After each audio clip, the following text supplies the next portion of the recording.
Ladies and gentlemen, boys and girls, welcome to the show. And welcome to a Sunday stream. Good morning, good afternoon, good evening, good night, whatever time it is, whatever day it is. I hope the weekend is treating you well. And thanks for joining me once again here on the Bezos TV for some more of your weekly hot mech on mech action as we get ready to play some more BTAU, get back into the continuing campaign. We got some clan tech chat on the last go around, including a Ryokan, otherwise known as a Warhawk. I'm sorry, not a Warhawk, a Stormcrow. Yeah. Which, having played around with it a little bit in the mech lab, we got options, chat. So we're going to get into some mech bay heresy. We're going to get into some stompy robot action, some hot mech on mech action. So, of course, thanks for joining me. Thanks for coming to hang out with me today on a Sunday. Always glad to see you. Always glad to be here. Glad to have another week behind me. And glad to be looking forward to some of aforementioned mech on mech action. But, of course, I would be remiss if I did not transition directly into the news and what we've seen going on this week and I guess kind of the week before, because time is a flat circle, as we know, and so I am sometimes a little late to the party. I mean, I guess most recently the thing to talk about was, of course, the big, I guess, I don't know, the kids these days call it crashing out, I guess. I don't know, that might not be the proper verbiage. I'm not 100% sure, but I have finally, this week, due to some stuff that I just stumbled across on the YouTubes, I am finally done with Games Workshop. Because of their now attempts to go after one of the most prolific 3D miniature model creators in the 3D printing space. Now, don't get me wrong. Don't get me wrong. So if you guys did not see, if you're not on the Discord, the creator in question that they've decided to go after is Gamak or Gamak, or I'm not sure. But anyway, yes, I'm aware that as a creator, they make some stuff that is extremely close to the designs that GW has put out. But again, this is, again, not to go down the politics road with the recent protests in the US, but I'm going to say it applies here as well. The issue that I take with GW is not necessarily that they are suing the creator in question for borderline infringement. I am unhappy that they are not addressing the reason that someone like him exists in the first place. It is not the act of the plagiarism. It is not the act of the lawsuit. It is the failure to address the reason that the man exists and why he has become such a prolific creator in the 3D space. Because if GW was not a greedy, heartless piece of shit corporation that held its own IP hostage in order to extract as much money from people as possible for very little actual value, then people like Gamak would both either not exist, but then also would not be nearly as popular as they are. GW has for a very long time been more worried about their brand than they have been about their customers. And unfortunately, they have continued to make the mistake of thinking that the brand is more fucking important than the people who pay for said brand.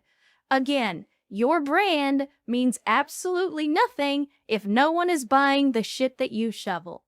And so, again, I said before, I don't even particularly care for Gamak's style. I've never bought any of his STLs. It's just not the kind of thing that I'm into. But at the same time, I think that he represents a growing sentiment amongst the wargaming population that GW is high on the smell of their own farts. And so as a direct result of that, I am done with them. That is the last straw for me. There was the thing with the Star Teas, there was the thing with Warhammer Plus, there was the constant delays with the supposed series that Henry Cavill is working on. There's the just suing fucking somebody who was making a lore video for the Warhammer mech from Battletech, and because they used the fucking word Warhammer in the title of the video, GW just copyright struck the video and sued them. And it's just like, they're overstepping their own fucking bounds so much at this point that I'm like, I'm done with you. You don't deserve my money. They never did, to be fair. Corporations do not deserve your money. They don't deserve anything from you, except a swift kick in the ass. But they are not going to be getting a single cent from me anymore. Now, again, I was willing to give them the benefit of the doubt for a long time because I still like their product. And again, as I said on the Discord, I am hating the artist, not the art. I think that GW still puts out one of the best products on the market in the wargaming space. However, I refuse to support the company that produces said product. No matter how good the art is, if I cannot agree with the artist, I refuse to support the art. That goes for video games, that goes for wargaming, that goes for politics, that goes for music, movies, TV. I will not support your art if I do not like you as an artist. Because I will not support atrocity, I will not support legal overreach, I will not support bigotry if it means that that's how I get an art that I enjoy. I will not support bad to get good. Unfortunately, not everybody thinks that way, but that is the way that I see it. That is the way that I see it. I refuse to support GW as a company any longer. Unfortunately, that also means that I still have not bought Space Marine 2, and I still have not bought Darktide. Both are games that I wanted to play, and still do. But again, to kind of reiterate what I said on the Discord, 15 years ago, Blizzard made a really bad decision about how they were going to handle StarCraft 2 with an always online component. And I told myself I was never going to play StarCraft 2 until they removed that always online requirement.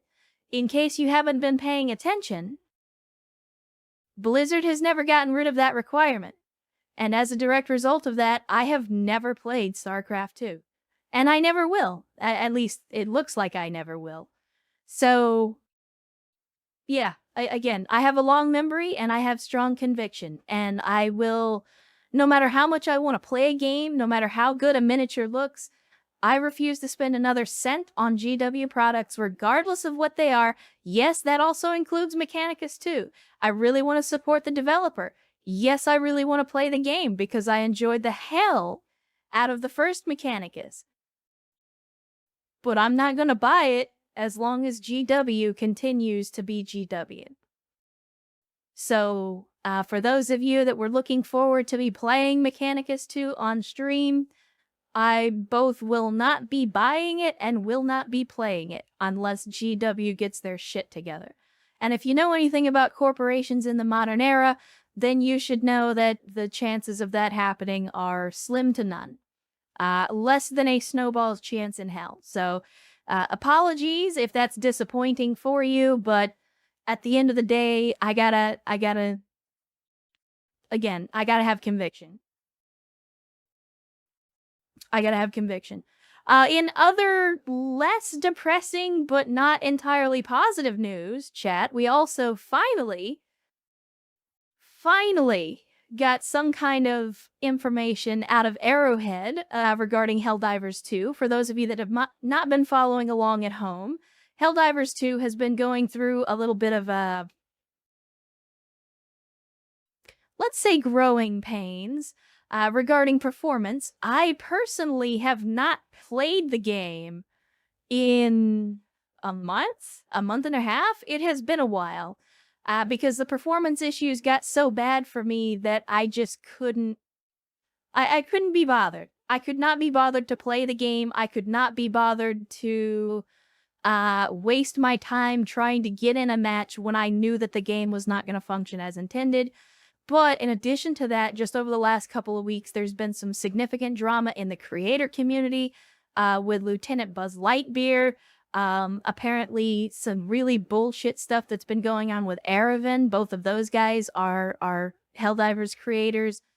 And, you know, Arrowhead's throwing their hands in the air and saying, all that's handled by a third party. And it's like, okay, but is there no oversight? Are you guys just letting them do whatever the fuck they want? And if so, why?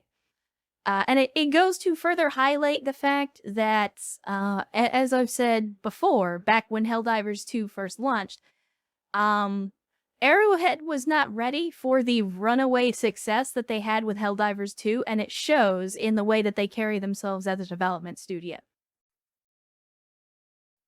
More to the point, with all of the performance issues that have been going on, and Arrowhead's not only refusing to address those issues other than to say, yes, we're aware and we're working on it, which is not really substantive and doesn't make anybody happy.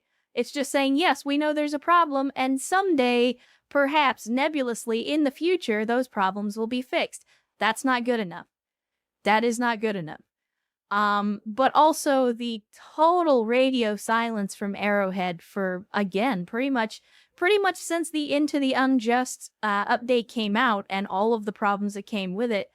Again, if you are in the Helldivers creator space, then you may or may not be familiar with Commissar Kai, who just put out a video recently. I think it was this morning. And I'm going to use his analogy because I think it perfectly encapsulates what's going on, which is Arrowhead has been so focused on making content for the game that they have been, as a result, holding the game together with duct tape and baling wire instead of fixing the performance issues and addressing the technical debt that they have with the game, because they've been so focused on churning out new content instead of getting the game to a stable state. I hope that they will fix it. Again, I think it's kind of stupid that they have been so quiet with the community. And of course, everybody's been saying, oh, well, you know, they're busy with the patch and they're busy trying to fix the updates, and that's why they've been so quiet. And it's like, no. You're misunderstanding. They have community managers that were hired for and exist solely to communicate and run the community. Those people are not working on the patch. They exist to work with the community. And they have been silent, which means that the team has been silent or has otherwise told the community managers not to address it with the community. That is the failing. Especially after they just came out a few weeks ago and said, oh, we're going to change the way we do things. We're going to be more transparent. We're going to be, you know, more forthright and tell you guys more about what's going on and all this and that. You know, made all these big promises about transparency going forward and letting the community know what's going on and having better communication. And then 3 weeks of total silence and 3 weeks of no patch. And it's like, okay, so that was a fucking lie. And so I am very unhappy with the way that Arrowhead has handled this, and I don't get me wrong, I will still play Helldivers 2. I love the game. I think it's an outstanding product. I have enjoyed the hundreds of hours that I have put on into the game. And if Arrowhead can get it back into working order, I would love to go back and play it again. But right now, the communication with the community is absolutely shit when it exists at all. And the performance is absolutely shit when the game runs at all. So those things need to be fixed. Again, as a conscientious consumer, I expect the people that I buy products from to do a good enough job of making the product a benefit for me and not just for themselves. So again, I as a lover of Helldivers 2, I really, really hope that they get things turned around and come back from this. And to be fair, Helldivers 2 over the last year and a half, 2 years, has gone through this cycle of like ups and downs, troughs and valleys as far as performance and overall opinion of the game. So I'm hoping that they'll bring it back like they have before. But I'm going to reserve judgment until I see results.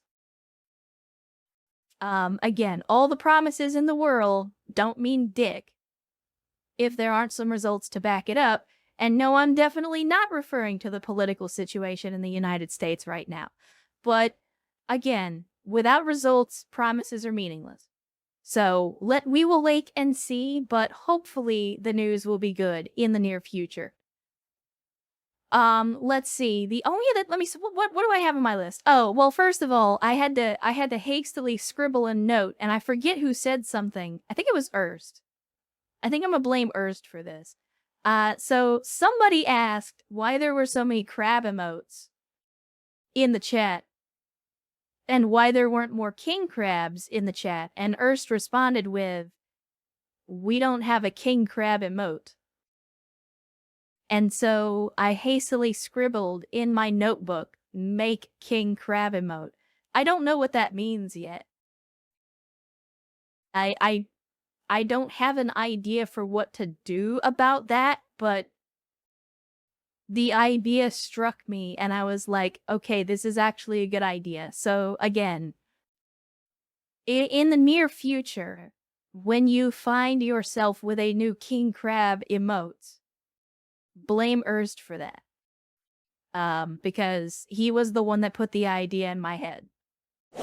Speaking of understanding the assignment, chat, I would be remiss if I did not mention, because I talked about it in the Discord and I even tweeted about it, chat, but in case you haven't been paying attention to the YouTubes, Diesel Knights, i.e. Diesel Punk Titanfall, made by a one-man development team, were just last night put out an update video for the first time in almost a year, because they're back on the case, they're working on the game, they've just finished up some new animations and some new model work. Again, it is looking great. And there's a playtest, either it's available now or it's gonna be available in the near future, but there is a playtest either here or coming. That's what she said. So if you have not checked them out already, check out Diesel Knights. It looks like it's going to be great. Again, I wish the developer all the luck in the world. Send them as much support as you can, because, as I said before, we are never getting a Titanfall 3. Now that EA has been bought by the Saudis, we are never getting a Titanfall 3. And if we do, it's not going to be the Titanfall 3 that we want. This guy understands the assignment, and he's working hard on it. So give him as much support as you can, because he absolutely deserves it. And I personally would love to see his project come to fruition, and that's only going to happen if he gets support from the community, from the folks that love Titanfall, that love mech combat games. So absolutely, again, if you don't know what Diesel Knights is, go look him up, go check him out. And again, give them as much support as you can, because they absolutely need it. $5 says it drops before BattleBit Remastered Operation Overhaul. Well, crappy, more to that point. I mean, if you have not been paying attention, I think at this point, BattleBit counts as abandonware. Like, the devs have just vanished into thin air. So I think it's safe to say that BattleBit is as good as it's ever gonna get. The developers are not gonna do shit with it anymore. Diesel Knights, on the other hand, is in active development. It is in active development. So, again, do what you can. Do what you can when you can. Even if it's just, retweeting their stuff or telling other people about it like I have. I will absolutely evangelize Diesel Knights, because it is looking great. It is absolutely looking great. And here we are, Chad, back in the Argo, back in the Inner Sphere, back over the planet of Ride in the Lyran Commonwealth. And of course, for those of you that were not here at the end of last stream, we had just finished up a mission against some clanners, some filthy clanners. And we got ourselves not only some clan tech salvage, but also a Ryokan, otherwise known as a Stormcrow, which is an outstanding medium mech. And of course, we have plans. We have plans for that Ryokan, chat. We absolutely have plans. Let's see. The normal time is like 50 minutes, so you're still on time. Look, I'm trying to be positive here, Black Hydra. You just get out of here with your bad juju, okay? You didn't tell us about the food. Oh, well, I mean, I kind of told you guys in the chat before the stream, but for those of you that are curious, again, yes, I have been eating before the stream. That's why the streams have been starting a little bit later. But there is a taco truck that sets up not far from where I live, and it is called El Burrito in all caps, as in the burrito. And if you've ever... So, I know there was a tweet that was making the rounds some years back. And it was this giant-ass burrito on a plate. And the dude had put, like, his newborn baby next to the burrito. And the burrito was bigger than the baby. That's the kind of burritos that this truck makes. And they're only, like, $6. So, like, it's $6 for this giant burrito. And so I got a giant burrito and I ate about half of it. I intend to eat the other half later on tonight for dinner. But I ate about half of it and I was in a little bit of a food coma right before the stream. I was getting a little sleepy. My eyelids were getting heavy. So it's a good thing we started the stream because I was starting to nod off there for a second. God bless the clutch taco trucks. I agree. Look, what they lack in cleanliness, they make up for in authentic flavor. Like, yeah, that might be cockroach, but it's still good when you put chili pepper on it.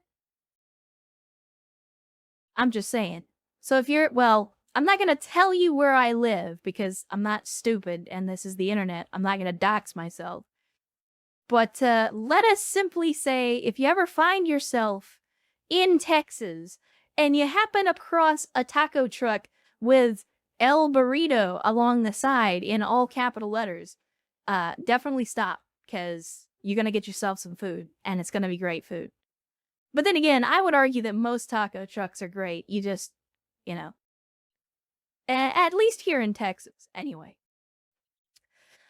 But anyway, chat, here we are back in the Inner Sphere and ready to go once again. I think, first, let's hit the mech bay. Let's remind ourselves of what's going on here. So, of course, we got all of our mechs put together, including, let's see, here's the Stormcrow that we put together last time. And here she is in all her glory. The default configuration for this one, this is the G configuration, which I believe consists of, so it consists of the Hag 20 and a shitload of clan medium lasers. By itself, that configuration is just fine. However, for those of you that are familiar with clan tech, clan mechs, by virtue of having the clan double heatsink kit and, of course, the clan double heatsinks, are outstanding laser boats. And of course, we've run a lot of laser boats in this company anyway, which is why I kind of wanted to play against type and turn it into a missile boat instead.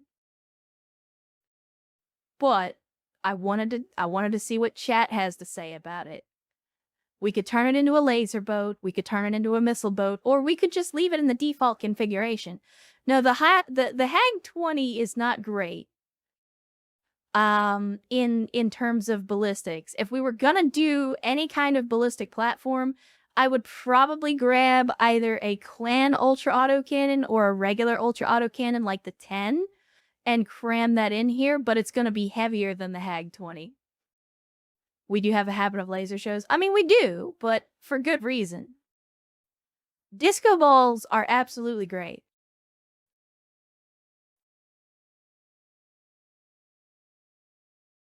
Erst says MRMs. Rotbeard says SRMs.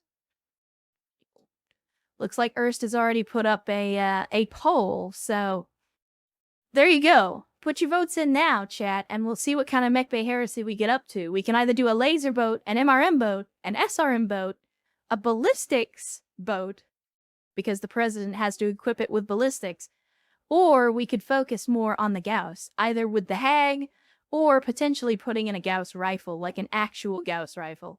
Of course, we already have a couple of Gauss rifle platforms, so I mean, I don't know if grabbing another one is going to be the right move, but I let chat make the decision. You guys decide. With the power of democracy, you guys decide what we're going to do with this Stormcrow. I say that, and then I feel like you guys are intentionally trying to tie it up. While you guys are doing the poll, I'm going to do something that, again, I've been trying to do this more and more lately, so I'm going to attempt. Here we go. There we go.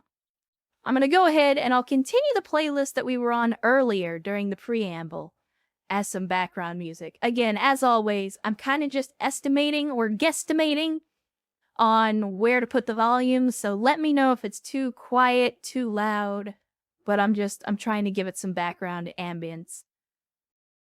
Remember a funny taco truck from my visit to California years ago, and their logo is fitting.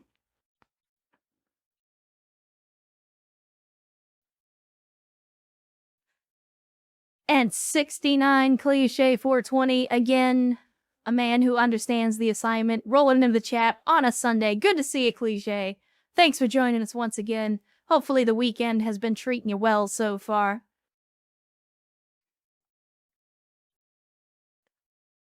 Been gone a while, been missing out on my duties. The paperwork is piling up. Just let me sign a couple 100 pages here. I mean, Sierra, you know, I've been suggesting for months now that you just use a... See, there you go. You found it. I was gonna say just use a stamp. And there you go. You found the stamp. I mean, it makes your life a lot easier. But thank you, Sierra, again, for the massive generosity and the massive chicken and 20 gifted subs, closing in on the devil's number.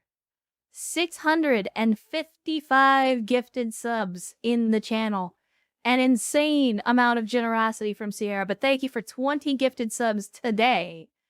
Again, you do not have to do that. As always, it's not an expectation or a requirement to be part of the community, but for those of you that choose to go that extra mile, I absolutely appreciate it. Looks like, again, as expected, the donkeys have tied the damn poll. So, SRM and Gauss. I think we can do that. I think we can make that work. So, first things first, I'm the realist. Let's pull all the lasers out, and let's pull out the Hag. And then let's see what we can do with it. I'm going to leave the heat sinks in for now, at least until we make a decision about whether or not we need them. So we do have the Hag 30. The only problem is the Hag 30 is 3 tons heavier. With that being said, it's still lighter than the Gauss rifle. But what we could do is throw in a regular Gauss rifle, which it's, good lord, that's going to put us at 53 tons already. So if we drop the heat sinks, that'll give us a little more weight to play with, but the problem we're going to run into is SRMs are a little bit hot. They are a little bit hot.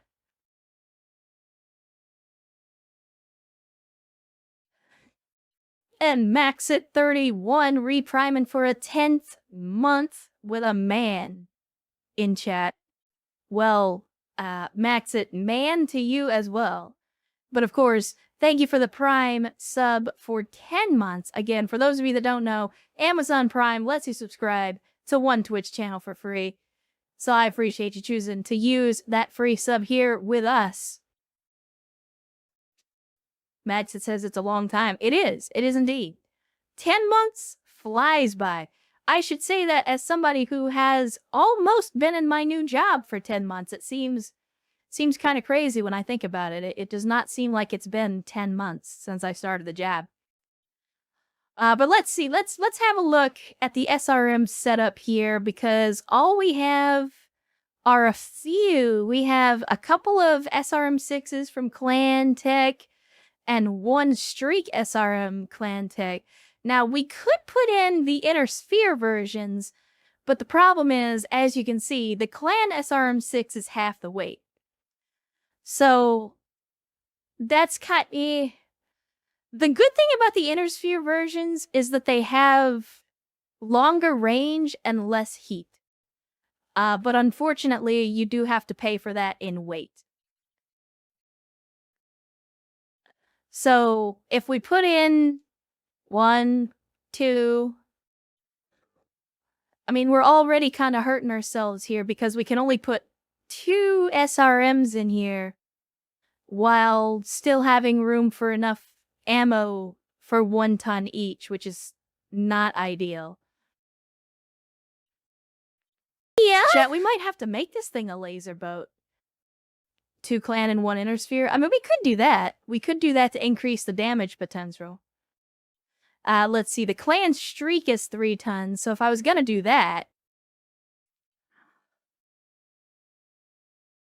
I don't know. I guess we just leave it as is. And Kajibo with 200 Bezos, Buck saying, in the hospital, ready for cruel stratagems and impressive sweater meat. I mean, it's getting close to sweater season, chat. And I'm just saying, I have not broken out the turtlenecks yet because I don't want to commit any murders just yet. But,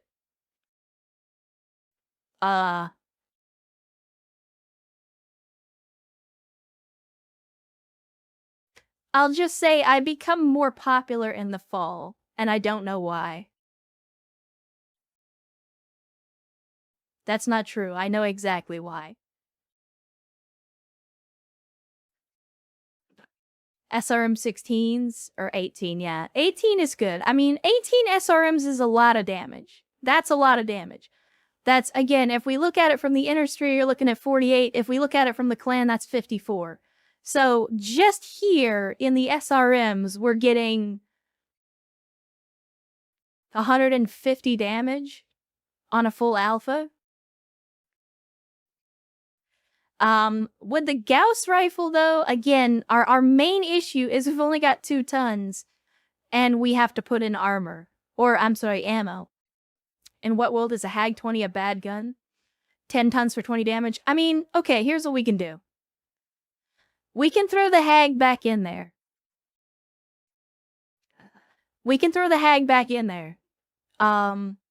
Honestly, though, if I was gonna do that, maybe we go with the Hag 30 instead? Shit. Hold on. I need more slots. That's what she said. There we go. So we can do the Hag 30 with 2 tons of ammo. And then that gives us enough room for 2 tons of SRM ammo as well. And honestly, the Hag is probably the better choice because it's more like a shotgun. So, like, this would be a better close range setup than a regular Gauss with SRMs. And I think the Hag does have a minimum range, but it's pretty close up. So our heat efficiency is still good. We're still sinking -12, and that's without the additional heat sinks.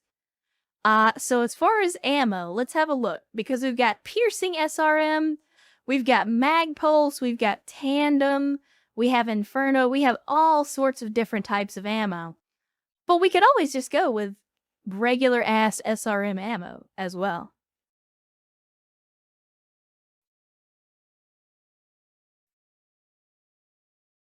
I really do like piercing ammo though. It's pretty good. It's pretty good. Again, as we've discussed before, acid ammo is also outstanding because it increases the amount of armor damage that everybody does for a couple of turns.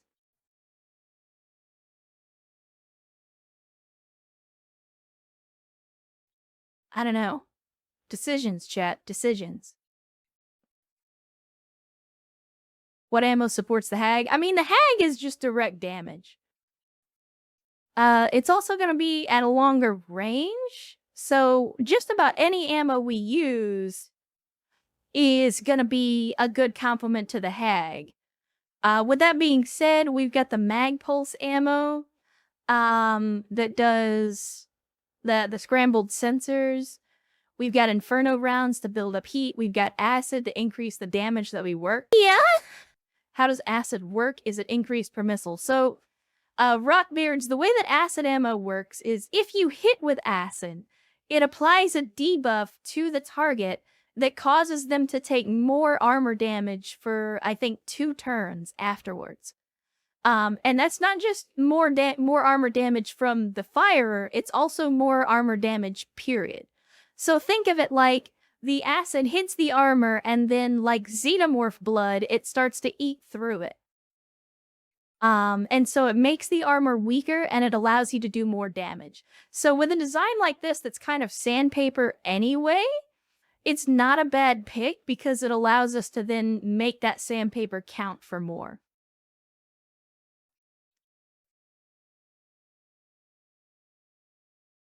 And Kajibo, with another 100 Bezos bucks saying you already have 2 mechs with acid ammo, so it's getting redundant.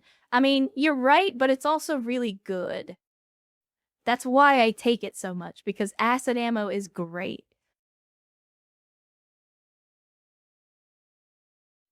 Rockbeards, the way that BTA handles it is you can switch ammo on the fly. So probably what I would do is I would have 2 launchers firing regular ammo, and then I would have a 3rd launcher firing whatever specialty ammo we decide to take. Do clan launchers accept variety ammo? They should. As far as I'm aware, all SRMs can use the other types of ammo. The only exceptions would be like streak launchers where they have to take the streak ammo, but otherwise, like an SRM-6 can use the special ammo types regardless.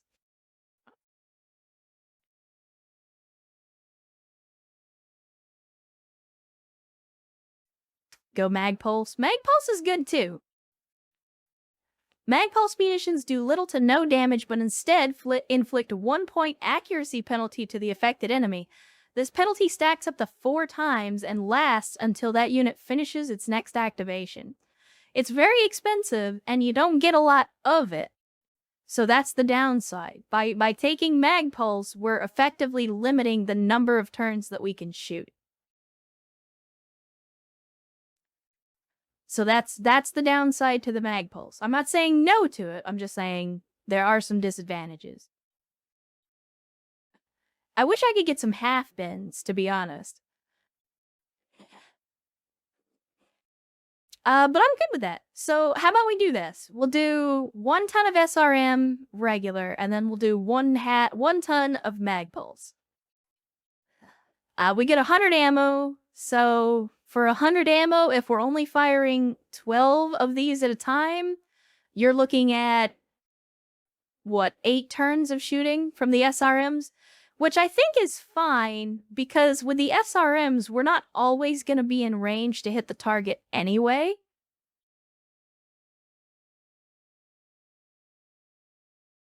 So only having 8 rounds of shooting is fine, because we'll have the Hag while we close in on the target.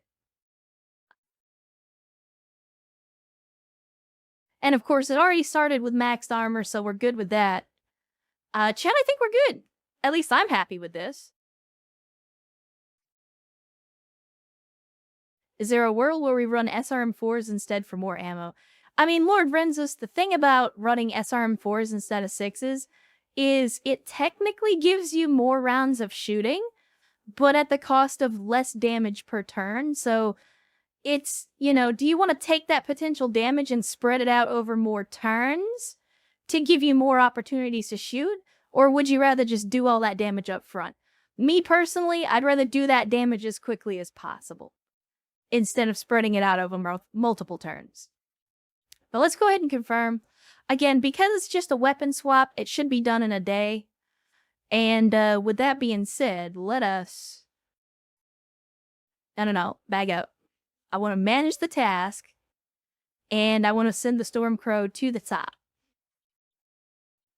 Now, let us do this. And actually, we can go ahead and get the VTOL finished as well. We have an event. Yang arrives in your quarters with a request. Boss, this planet has a major manufacturing base with lots of skilled technicians. If we can spare the Seabells, we could probably scare up some temporary additions to our mech base staff and really knock out repairs and modifications.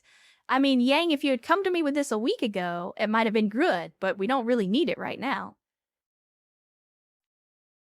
15K would be the bare minimum, but I'd recommend 80 to attract top talent. Now, normally we could do that, but because we're on good terms with Steiner, we could spend 50K to get the best.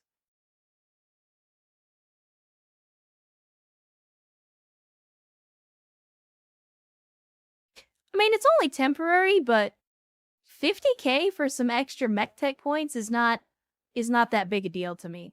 So I'm going to go ahead and spend it. Well, I told him to spend 50, but it says, oh, we gain money. Okay. As Darius negotiates with the various vendors, Yang spreads the word about how unusual and curious a ship the Argo is. And soon technicians are offering to pay you for the opportunity to work on it. You end up accepting an offer for 20K, and for the next 2 weeks, an eager team of technicians from the planet's surface join your crew of mech techs. They do an exceptional job and dramatically accelerate refits and repairs. We gain 20K when I thought we were going to spend 50, and we gain plus 6 tech points for the next 30 days. I think that's probably the best possible outcome. I'm 100% okay with that outcome.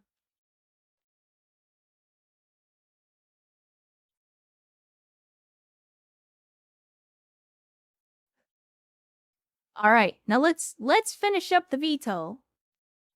There we go. Oh, that's right. You need game audio. There you go.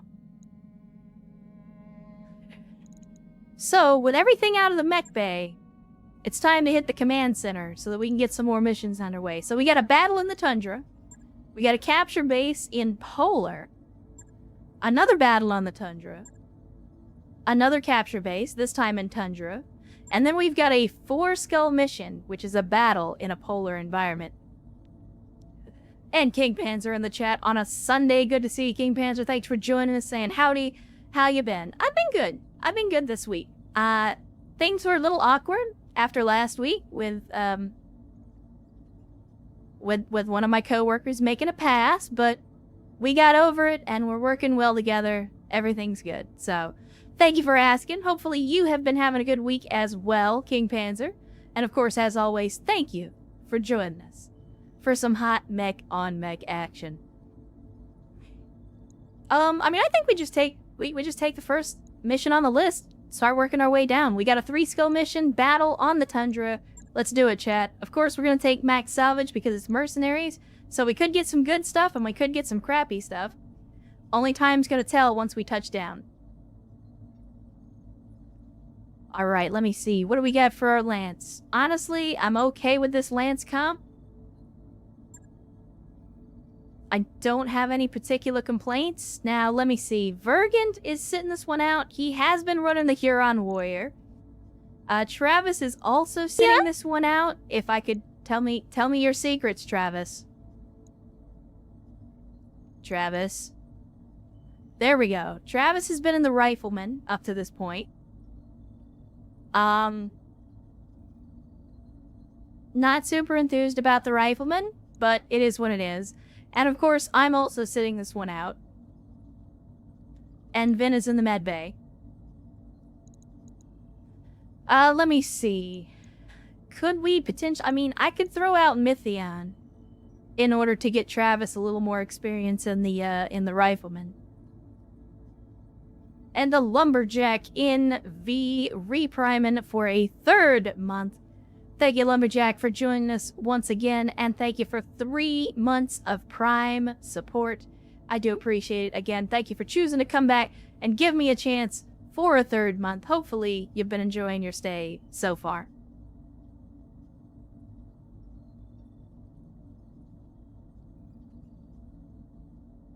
King Peter says, I also know what I want on my pilot.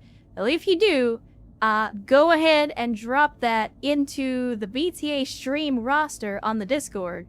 So that way I'll have it in writing, and then hopefully I'll remember that it's there. No promises, but hopefully I'll remember. Have you tried disabling vehicle modification? No, I didn't really have enough time to mess around with it. For now, I'm just gonna run with it. It is what it is. But anyway, let us drop the shiny and chrome, and I'm gonna put in Travis with the rifleman. And let me see. Vergant has been in the Huron Warrior. Do we have a 50 or a 55 tonner that, I mean, I guess we could kick Erst out of the rotation? Or, I mean, I guess we could kick out Dragon Master, because he's also pretty highly skilled. Let's see. Of the 2 of them... Oh, they're the same. Well, shit.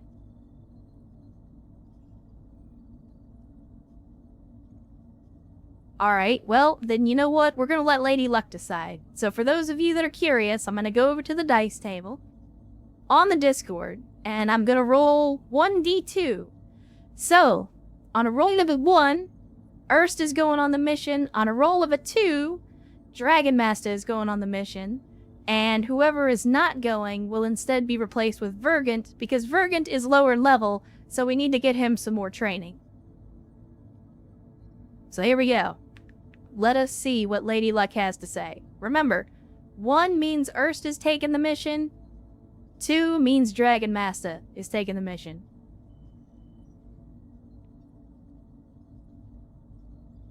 And the dice gods say 2. So Erst, you're out.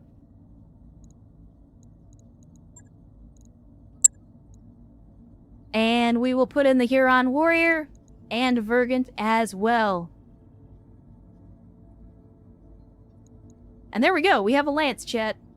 Again, we're taking max salvage.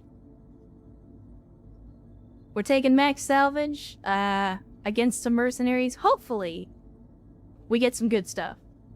So let's make it hot. Men warriors, prepare for combat.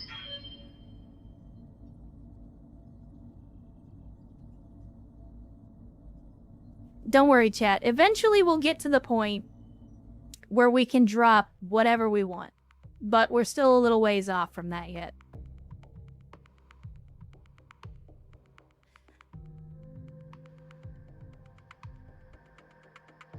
Also, chat, completely unrelated news, but because we were talking about games, I have recently been putting a little bit of time into Mountain Blade Bannerlord.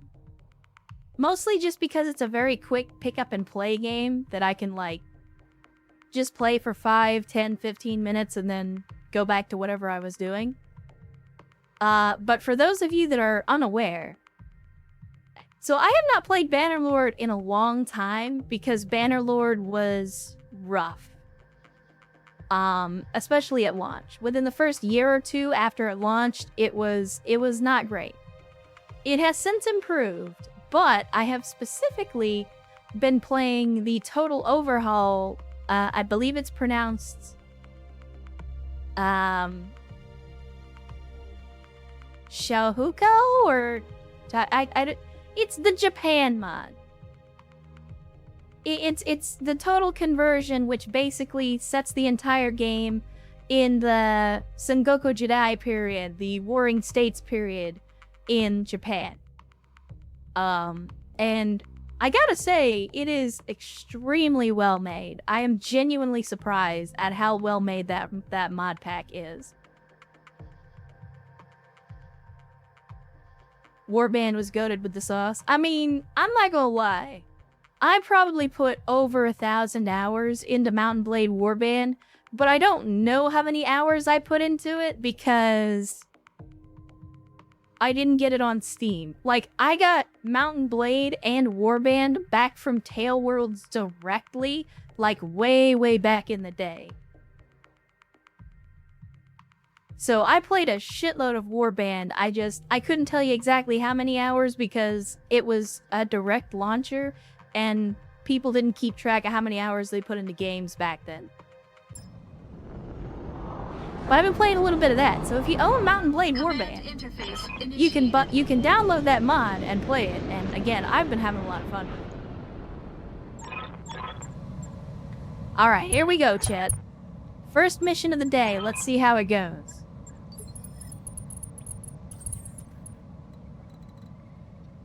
Looks like they're gonna have a little bit of elevation on us. Unless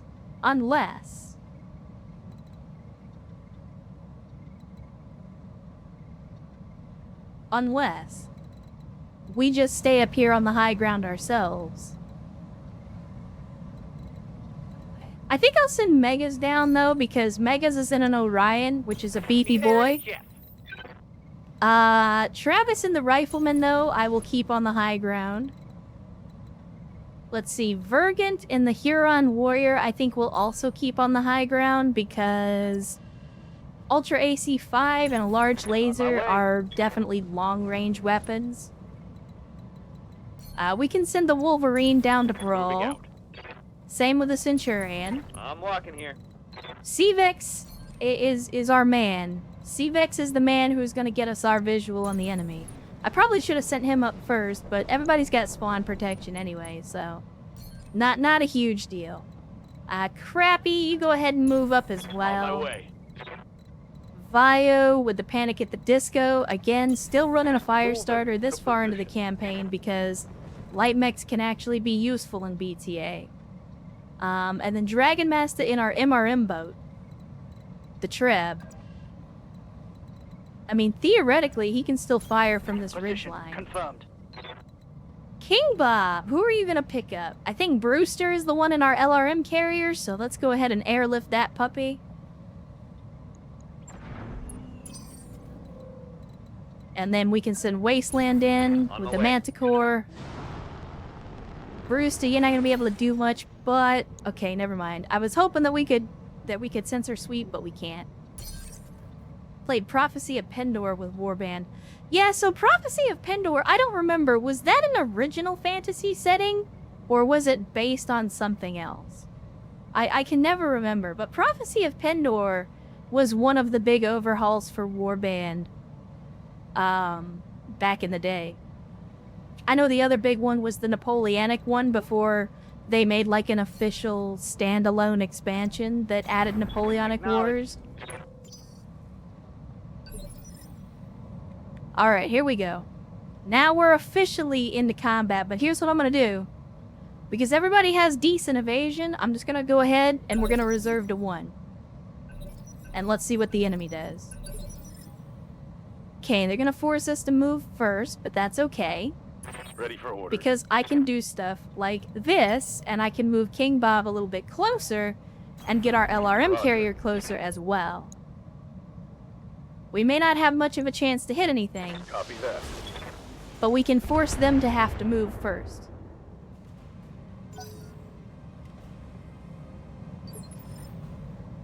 Okay. Maybe not. Standing by. I mean, fuck it. I'll take 37% chance to hit, even at 8 evasion. Oh, chat, look.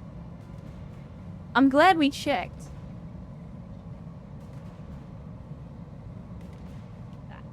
Erst says, Fire and Steel wasn't very well implemented. I agree. I mean, I would argue that the black powder weapons in any Mountain Blade game are not very good. Just because that's not the focus of the combat. The focus of the combat is absolutely melee. And that's where it excels.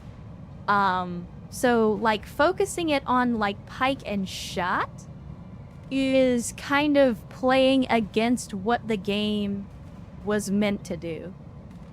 But yeah, so this has got 4, count them, chat, 4 fucking haywire large lasers. I'm glad that we're going to attack this thing because this could be a giant pain in the ass otherwise. Giving him everything I've got.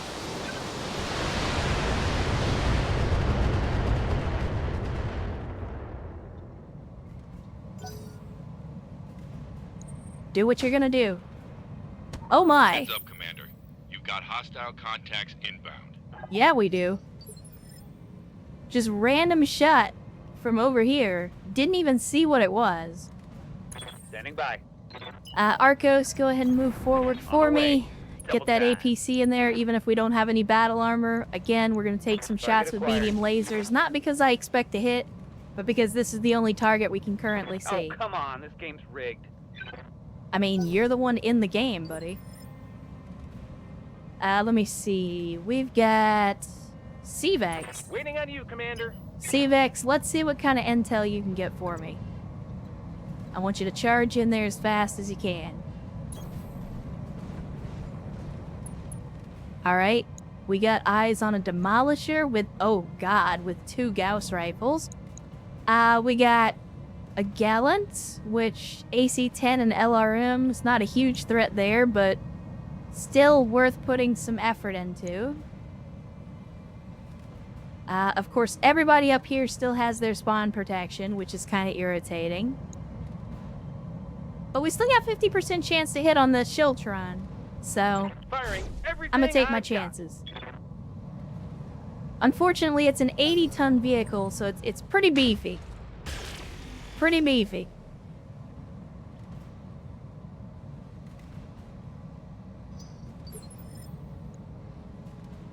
Standing by. Let's see. Crappy? I mean, the game is fucking with me right now.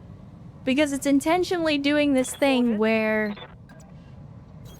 it's not moving the stuff that I can see. Firing a full salvo.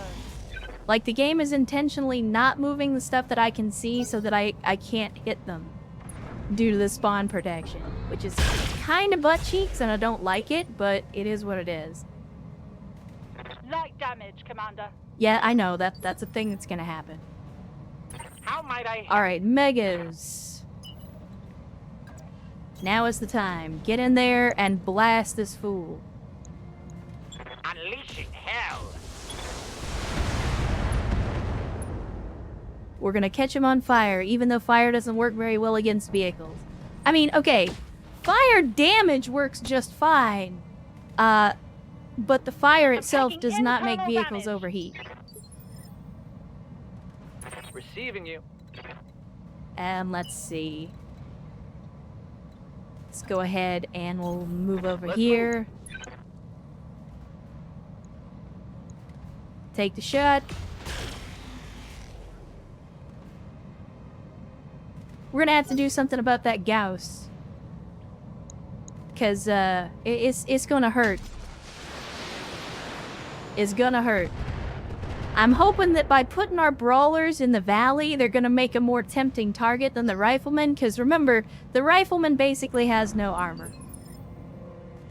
Good to go. So I gotta try to give them a more tempting target to shoot at. Let's see. Yeah, go ahead and give them the full alpha from there. We'll see what kind of damage we can do, and there we go. That's a vehicle down. Outstanding. Hostile removed. Outstanding. That's one down.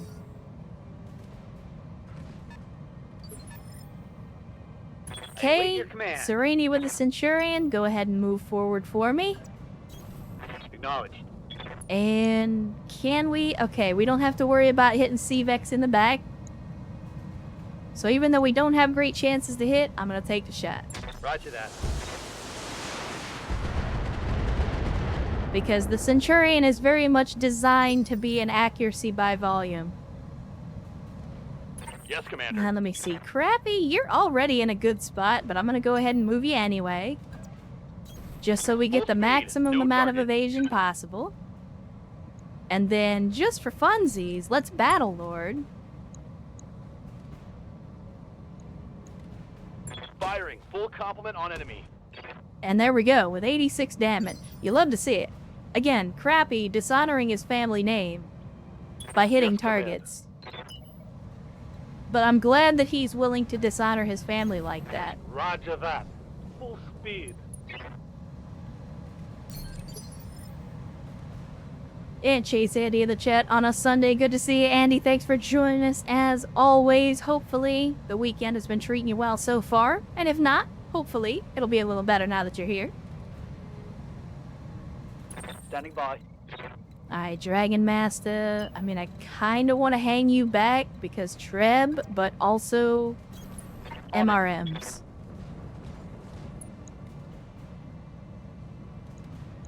On it.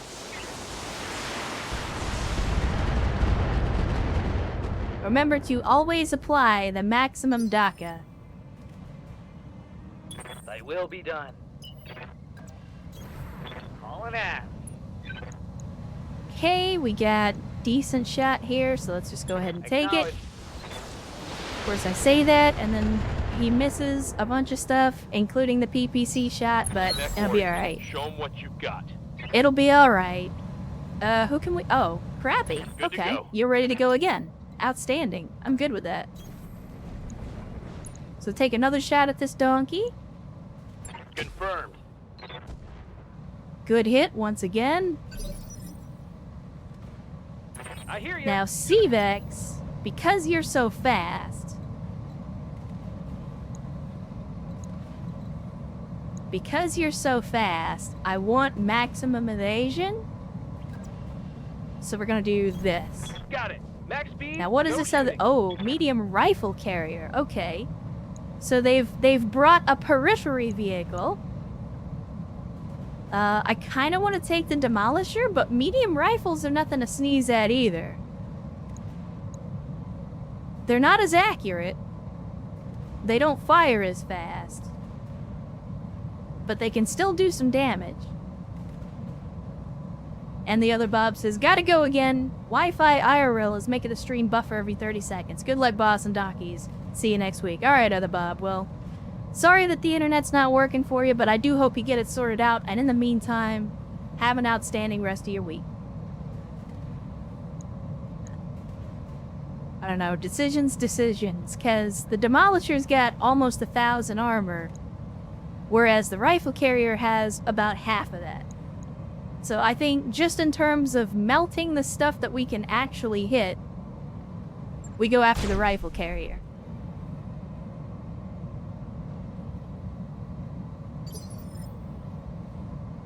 Okay, Vio, you're up next. Wait for orders. Gotta get in here for maximum No problem. evasion. And then let's blast this gallant or gallant. Consider it done. Set the man on fire with the disco ball.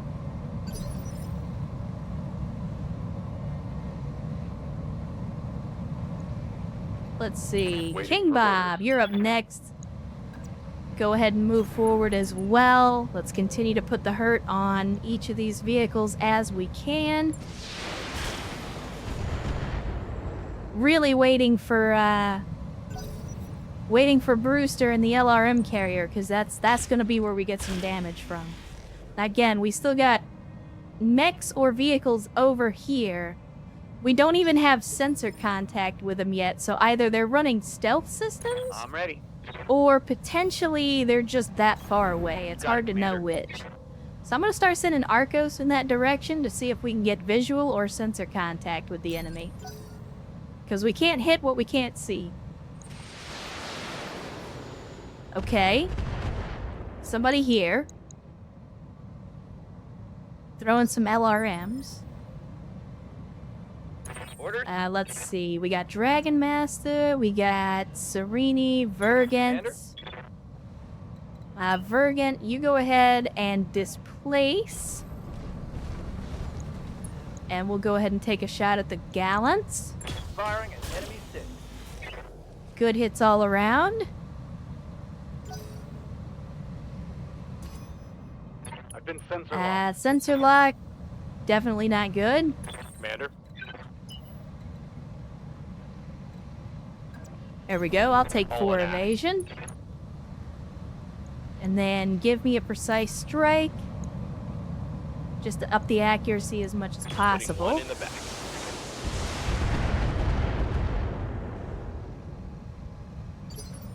You know, we keep hitting this thing in the rear armor, and yet it continues to exist. Full I am throttle. genuinely impressed by how much rear armor this Gallant has. Confirmed.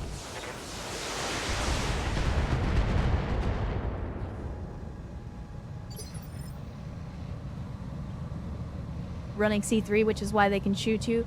I mean, they're running C3, but they can still shoot us anyway. As long as one enemy has visual, Ready for orders. it essentially counts as them all having visual, so they can all shoot. They may have some accuracy penalties, but ultimately they can still take the shot.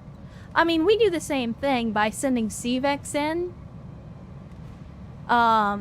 We sent in CVEX in the Spectre, which has got stealth and everything on it. So we'll send him in to spot for us, and then everybody else can fire from the back line without putting themselves in danger. So, very, very much the same concept. Throttle down. Confirmed. Firing. Can I get an armor breach? My regime for an armor breach. Please don't take shots at my VTOL. I'm showing minor damage.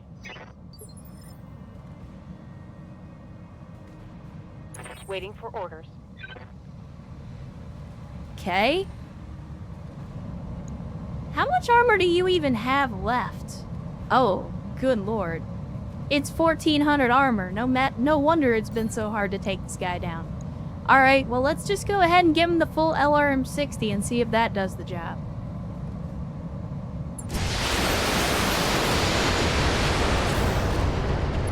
There we go. Show them what you've got.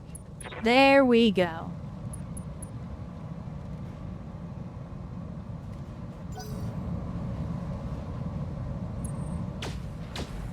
Again, please stop shooting at the VTOL. Minimum damage. This guy's nothing. Let me see. Wasteland. Commander? I think it's time for you to go charging in, my friend. Doesn't look like we're gonna get direct line of sight, though, no matter what we do. I still think we move in, though, just to try to maximize our elevation, because we got mechs down here. They keep taking shots at us, but they're not moving. So if I can take shots from this hillside, I'm definitely gonna do it. Let's go ahead and fire at the Demolisher. Got it, Commander. Not that 15 LRMs are gonna be especially effective against the Demolisher, but something's better than nothing.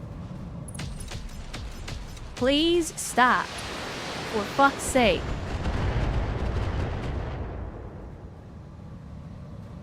Losing armor left and right here. Armor blow through. I'm aware of the Internal situation. damage. Reporting. Let's see, Travis. You've already gotten an armor punch through, but I don't think they have visual on you anymore. So I'll just continue to keep you in the back line. Confirmed.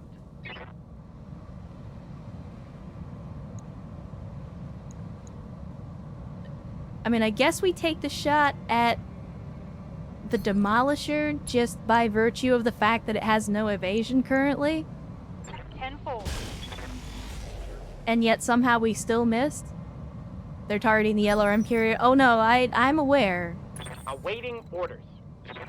I just can't do anything about it until we get to Initiative Phase 7. Which means we're gonna have to wait for the turn to roll over before I can do anything to stop that from getting worse. Of course. I don't like it, but there's not a whole lot that I can do about it at the moment. Good to go. Okay, there we go. Plasma residue, which is gonna make his Let's hit him where it hurts. heat build up faster, which would be great if vehicles actually built up heat, but they don't. Roger. So instead, we just continue to do what we do. Go ahead and take this shot here. Oh. Oh my. We can salvage that. Did intensify firepower happen again? No, they used sensor lock, which reduced their evasion. We still gotta make it to the next initiative phase before I can get King Bob out of there. What can I In do the for you? meantime, Cvex, you have done your job as a scout here.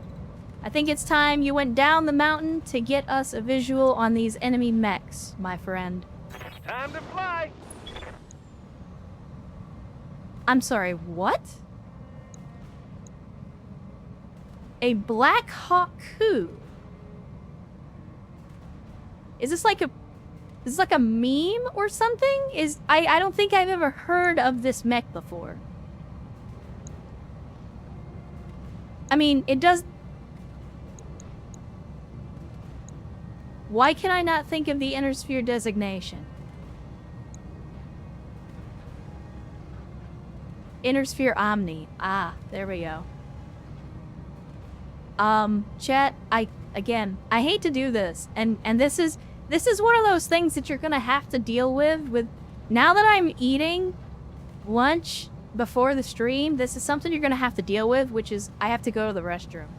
So chat, enjoy this Nova knockoff while I go use the restroom real quick. Again, apologies in advance, but I gotta go, and it ain't gonna wait. So I'll be right back.